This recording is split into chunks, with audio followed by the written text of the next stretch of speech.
ಗೆ ಎದುರಾಗ್ತಾ ಇದೆ ಪಂಚ ಸವಾಲುಗಳು.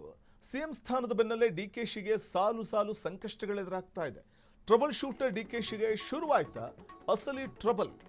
ಈ 5 ಸವಾಲುಗಳನ್ನ ಮೆಟ್ಟಿ ನಿಲ್ತಾರ ಡಿಕೆ ಶಿವಕುಮಾರ್. ಹಗರಣಗಳ ಆರೋಪ, ಬಿಡದಿ ಫೈಟು, ಶಾಸಕರ ದಿಲ್ಲಿ ಲಾಬಿ, ಡಿಕೆಶಿ ಮುಂದಿರುವಂಥದ್ದು ಅಗ್ನಿ ಪರೀಕ್ಷೆ.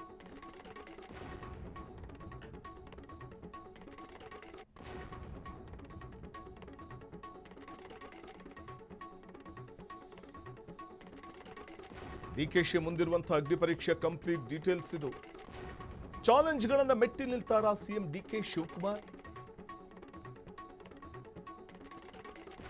ಸದ್ಯಕ್ಕೆ ಪಂಚ ಸವಾಲುಗಳನ್ನು ಎದುರಿಸ್ತಾ ಇದ್ದಾರೆ ಡಿಕೆ ಶಿವಕುಮಾರ್. ಸಿಎಂ ಸ್ಥಾನದ ಬೆನ್ನಲ್ಲೇ ಡಿಕೆಶಿಗೆ ಸಾಲು ಸಾಲು ಸಂಕಷ್ಟಗಳು ಎದುರಾಗ್ತಾ ಇದೆ.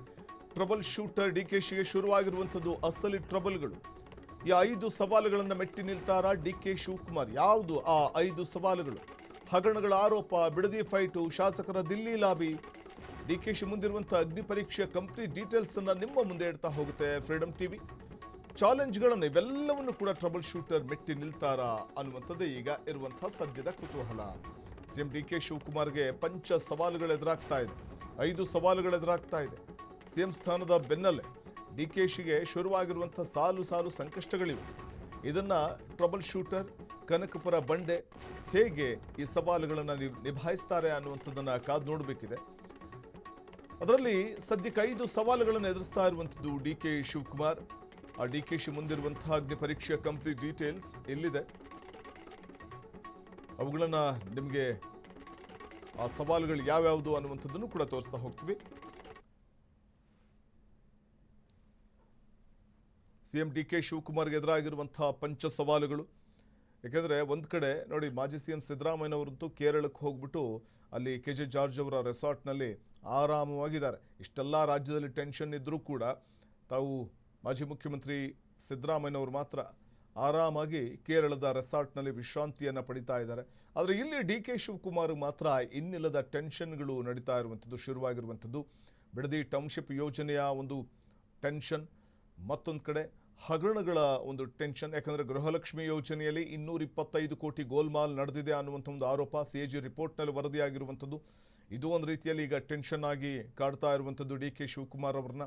ಮತ್ತೊಂದು ಕಡೆ ಸಂಪುಟ ವಿಸ್ತರಣೆ ಮಾಡಬೇಕಾಗಿದೆ, ಬಾಕಿ 20 ಸ್ಥಾನಗಳನ್ನು ಭರ್ತಿ ಮಾಡಬೇಕಿದೆ. ಇದು ಒಂದು ರೀತಿಯ ಸವಾಲು. ಸಂಪುಟ ವಿಸ್ತರಣೆ ಅಂತಂದಾಗ ಅದು ಜೇನುಗೂಡಿಗೆ ಕೈ ಹಾಕದಂತೆ. ಸೊ ಹಾಗಾಗಿ ಅಸಮಾಧಾನ ಭುಗಿಲೇಳುವಂಥ ಸಾಧ್ಯತೆಗಳಂತೂ ನಿಚ್ಚಳವಾಗಿರುತ್ತೆ.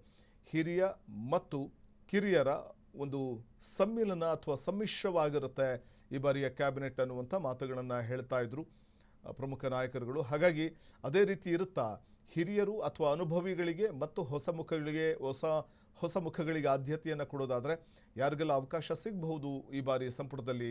ಮತ್ತು ಒಂದು ಕಡೆ ಲಾಬಿ ಕೂಡ ನಡೀತಾ ಇದೆ. ಇರುವಂಥ 20 ಸ್ಥಾನಗಳಿಗೆ 40ಕ್ಕೂ ಹೆಚ್ಚು ಮಂದಿ ಲಾಬಿ ನಡೆಸ್ತಿದ್ದಾರೆ.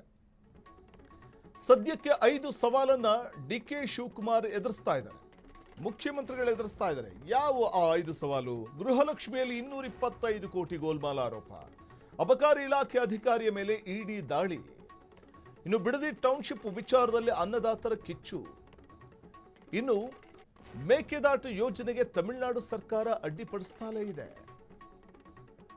ಹಾಗೆ 5ನೇದು ಸಚಿವ ಸಂಪುಟ ವಿಸ್ತರಣೆಯಲ್ಲಿ ಆಕಾಂಕ್ಷಿಗಳದ್ದೇ ಟೆನ್ಷನ್. ಇವೆಲ್ಲವೂ ಕೂಡ ಈಗ ದೊಡ್ಡ ಮಟ್ಟದಲ್ಲಿ ಡಿಕೆ ಶಿವಕುಮಾರ್ ಅವರು ಎದುರಿಸಬೇಕಾದಂಥ ಸವಾಲುಗಳು. ಗೃಹಲಕ್ಷ್ಮಿಯಲ್ಲಿ 225 ಕೋಟಿ ಹಗರಣ, ಗೃಹಲಕ್ಷ್ಮಿ ಗ್ಯಾರಂಟಿಯಲ್ಲಿ ಹಗರಣ ಆಗಿದೆ ಅಂತ CAG ರಿಪೋರ್ಟ್ ನೀಡಿದೆ. SIT ತನಿಖೆಗೆ ನೀಡಬೇಕು ಅಂತ ವಿಪಕ್ಷ ನಾಯಕ ಆರ್ ಅಶೋಕ್ ಅವರು ಆಗ್ರಹ ಮಾಡ್ತಾ ಇದ್ದಾರೆ. ಮತ್ತೊಂದು ಕಡೆ ಅಬಕಾರಿ ಇಲಾಖೆಯ ಅಧಿಕಾರಿ ಮೇಲೆ ಇಡಿ ದಾಳಿ ನಡೆಸಿದೆ. ಅದು ಸತೀಶ್ ಜಾರಕಿಹೊಳಿ ಭಾವನಾ ನಿವಾಸದ ಮೇಲೆ, ಕಚೇರಿಯ ಮೇಲೆ ನಡೆಸಿರುವಂತಹ ಇಡಿ ದಾಳಿ. ಇದು ಬ್ರಹ್ಮಾಂಡ ಭ್ರಷ್ಟಾಚಾರ ಅಬಕಾರಿ ಇಲಾಖೆಯಲ್ಲಾಗಿದೆ ಅಂತ ಇದೊಂದು ಟೆನ್ಷನ್ನು CMಗೆ. ಇನ್ನು ಅಬಕಾರಿ ಇಲಾಖೆ ಹೆಚ್ಚುವರಿ ಆಯುಕ್ತ ಮಂಜುನಾಥ್ ಮೇಲೆ ನಡೆದಿರುವಂಥ ಇಡಿ ದಾಳಿ. ಇದು 100 ಕೋಟಿ ಅಕ್ರಮ ಆಸ್ತಿ ಸಂಪಾದನೆ ಮಾಡಿದ್ದಾರೆ ಅಂತ ಆರೋಪ ಇದೆ. ಮತ್ತೊಂದು ಕಡೆ ವಿಪಕ್ಷಗಳಿಗೆ ರಾಜಕೀಯ ಬ್ರಹ್ಮಾಸ್ತ್ರವಾಗ್ತಾ ಇದೆ ಭ್ರಷ್ಟಾಚಾರ ಪ್ರಕರಣಗಳು.